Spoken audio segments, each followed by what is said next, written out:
आजकल नी रिप्लेसमेंट्स बहुत कॉमन है और सबसे उसका कॉमन रीज़न क्या है? घुटने घिस गए हैं। अब जब ये नॉर्मल लैंग्वेज में आप बोलते हैं कि घुटने घिस गए हैं या आपको आर्थराइटिस हो गया है या गैप खत्म हो गया है, इसका मतलब क्या होता है?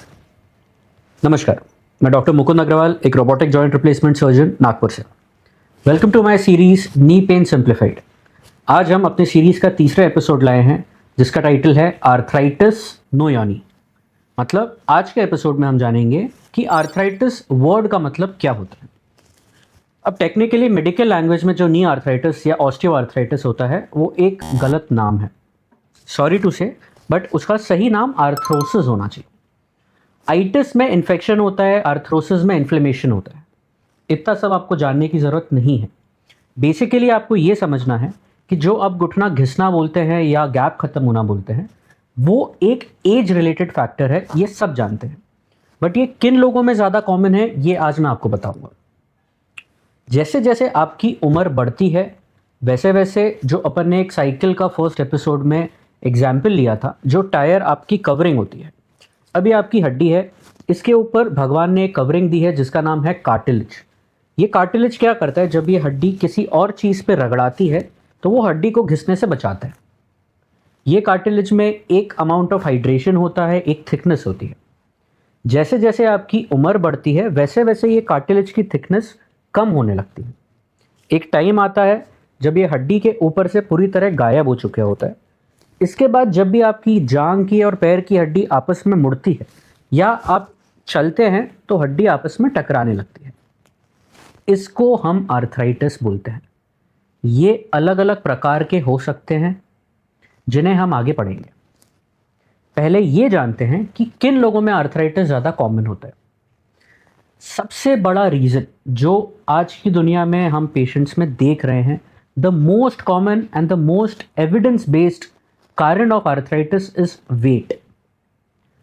आपका बॉडी वेट डिसाइड करता है आपका घुटना कितना लंबा चलेगा। For every kilo of body weight that you put, आपके घुटने पे 4 गुना प्रेशर बढ़ता है।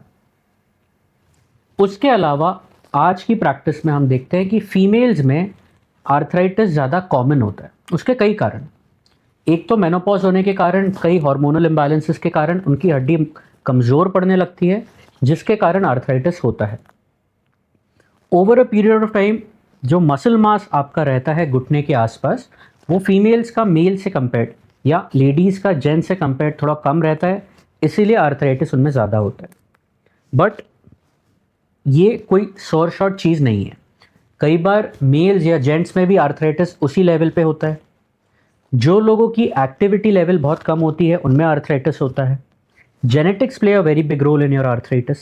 और कई बार आपको आर्थराइटिस क्यों हुआ इसका कारण डॉक्टर्स के पास नहीं होता, मेरे पास भी नहीं होता। पेशेंट्स मेरे मुंह पे पहुंचते हैं, सर मुझे क्यों हुआ arthritis, and I have no reason. उनका वेट ज़्यादा नहीं है, उनकी फैमिली में किसी को नहीं है, बट तो भी आर्थराइटिस है। इन कारणों में हम जानते हैं कि प्राइमरी ऑस्टियोआर्थराइटिस नहीं है, बट आपकी बॉडी में ऐसे कुछ सेल्स हैं, ऐसी कोई बीमारियां हैं जो खुद बॉडी अपनी कार्टिलेज खराब कर रही है, जिसे हम सेकेंडरी आर्थराइटिस कहते हैं। वो कई प्रकार के हो सकते हैं जिनके डिटेल में हम आज नहीं जाएंगे। वो रूमेटॉइड हो सकती है, वो गाउटी आर्थराइटिस हो सकती है। इनमें क्या होता है कि आपकी बॉडी खुद ही ऐसे सेल्स बनाती है जो कार्टिलेज को जाके डैमेज करने लगते हैं। अब हम आते हैं कि आर्थराइटिस शुरू हो गया है तो आपको कैसे पता चलेगा। पेन, अगेन सबसे कॉमन कंप्लेंट पेन रहती है या दर्द होता है। दूसरी चीज़ स्वेलिंग, क्योंकि आपके घुटने के आसपास आर्थराइटिस होने लगता है तो वहाँ पे घुटना थोड़े स्वेल होने लगता है या उसमें सूजन आने लगती है। सीढ़ियाँ चढ़ने में तकलीफ होती है। जैसे जैसे आर्थराइटिस बढ़ता है आपके घुटने का शेप बिगड़ जाता है।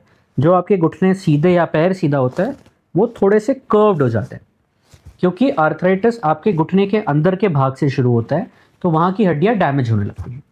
आपको कब पता चलेगा कि आपको आर्थराइटिस होना शुरू हो गया है?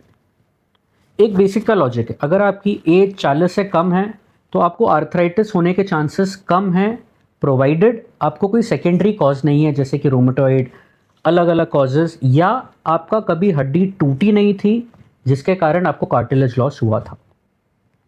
ये एवरेज आज से 20 साल पहले हम 55 टू 60 बोलते थे।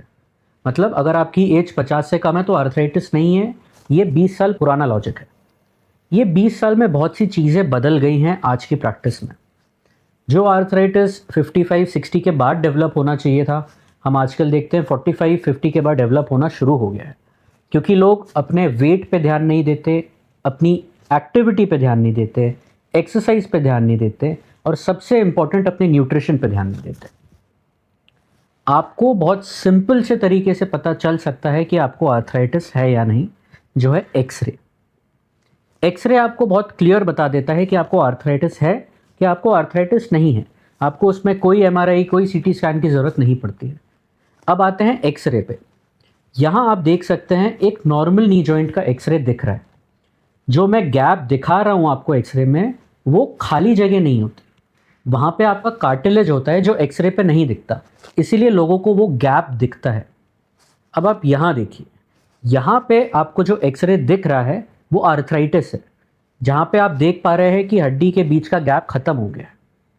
उस कार्टिलेज को जो एक्सरे में नहीं दिखता है, जब वो खराब हो जाता है तो दोनों हड्डी आपस में घिसने लगती है, जो आप यहाँ देख पा रहे हैं। इस चीज़ को बोलते हैं घिस जाना, गैप खत्म हो जाना।